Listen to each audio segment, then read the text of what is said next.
Welcome to the Teaching Autism and Special Education Community Podcast. Hi, I'm Nikki, a passionate special educator, autism advocate, resource creator with over a decade of experience, and you may know me as the face behind Teaching Autism. This podcast is your go-to place for practical tips, hands-on strategies, and inspiring and funny stories to support special educators all around the world, whether it's building independence, creating engaging lessons, or finding that elusive work-life balance. I'm here to help you thrive inside and outside of the classroom. Let's dive into today's episode and make a difference together. Hey friend, and welcome back to the Teaching Autism and Special Education podcast. Today we're talking about something that every special ed teacher has probably seen.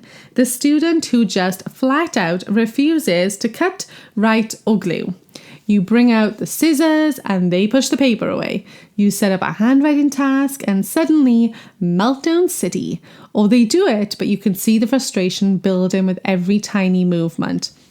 And it's easy to assume that it's defiance or avoidance, but most of the time it's fine motor fatigue. So today we're unpacking what's really happening inside those little hands, the physical and sensory side of fine motor challenges, and I'll share practical, low-stress alternatives that build the same skills without the battles. So step number 1, what fine motor fatigue actually is. Fine motor fatigue happens when the small muscles in the hands, fingers, and the wrists tire out easily and quickly, often because they are weaker or uncoordinated or maybe working against sensory sensitivities. So imagine holding a heavy pen and tracing tiny lines for 10 minutes straight. Your hand is going to start to ache. That's what some of our students feel after like 20 seconds. And it's not just strength, it's coordination, endurance, and sensory feedback. So for our autistic students or those with sensory processing differences, things like the sound of scissors cutting or the texture of glue or even the drag of a pencil on paper can feel really overwhelming. So I don't want to often actually means my body can't keep up. And that's what leads us to step number 2, to recognize the signs. So you might notice fine motor fatigue when students shake or flex their hands often during tasks. Maybe they switch tools or hands frequently. Maybe they avoid small manipulatives. Maybe they push too hard or too softly when writing. They may complain that their hands hurt or don't work, and they may rush through cutting and gluing just to get it over with. And sometimes it can show up emotionally as well, so sort of frustrated or zoning out, or even what looks like negative behaviors. But what it actually is physical strain or sensory overload showing up as emotion. Now, step number 3 is why it matters. Fine motor tasks are everywhere. Writing, crafts, feeding, dressing, even opening a lunchbox. If we don't adapt these experiences, students will start to believe that they can't do them. And that sense of failure is going to affect their confidence, their independence, and even their motivation. So by understanding fatigue, we can sort of keep this focus on success and not struggle. So in the next step, I'm going to have you adjust the tools and not the task. So let's start with scissors. If cutting causes stress, I want you to try spring-loaded scissors or loop scissors because they bounce back open. I want you to try cutting thicker materials like cardstock or Play-Doh snakes for better feedback. Try and do shorter cutting sessions, maybe even just one snip at a time. And practice with tongs or clothespins first to build that grip strength. The goal isn't to cut perfectly, it's to use your hands successfully. And for the next step, we're going to support writing without the pressure. So writing fatigue is a big one. Try chunking writing tasks, maybe one word at a time, so not full sentences. Maybe use markers or even gel pens that glide more easily. Allow vertical surfaces. So even things like writing on a whiteboard actually strengthens shoulders and wrists more naturally. And offering alternatives like typing, stamps, even picture labeling.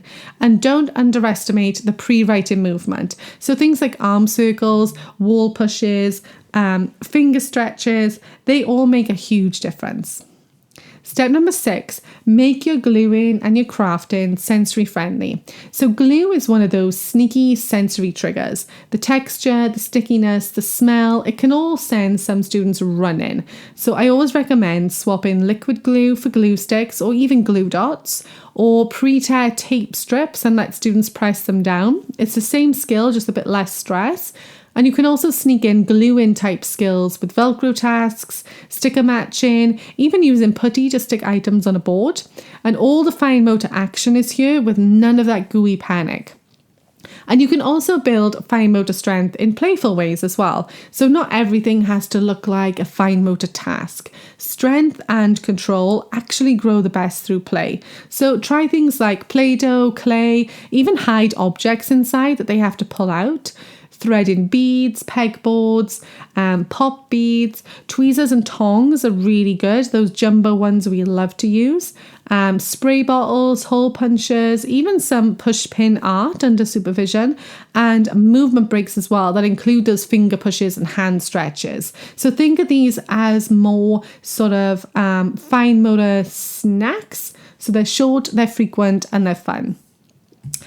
Now you're also going to want to offer choice and voice. So choice builds confidence. So letting students pick between two tools. So do you want to use scissors or tear it by hand? Would you rather use glue stick or tape? That sense of control lowers anxiety, and when students feel safe, they participate more.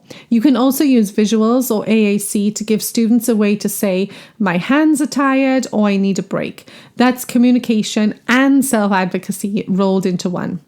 And we sometimes forget that fine motor progress can actually take years. Kids develop these muscles at different rates, especially when sensory sensitivities or motor planning differences are involved. So celebrate the tiny wins. Maybe it's a straighter line. Maybe it's a smoother cut. Maybe it's a longer session before fatigue. Those little steps build confidence faster than any worksheet ever could. So, final thoughts on this one. When you see a student resisting, cutting, writing, or gluing, pause before assuming its behaviour and look beneath the surface. Is it too hard physically? Is it too much sensory input? What can I change to make it feel safer? Because then we can just adapt the environment instead of the child. It might not be that they won't do it. It might be that their bodies are saying, I need a different way to do this. And then we can turn that frustration into progress. Thank you for listening to today's podcast and being here and supporting Teaching Autism. I hope you found this episode helpful today and were able to take away lots of fine motor information. Thanks for listening, and I'll speak to you again soon.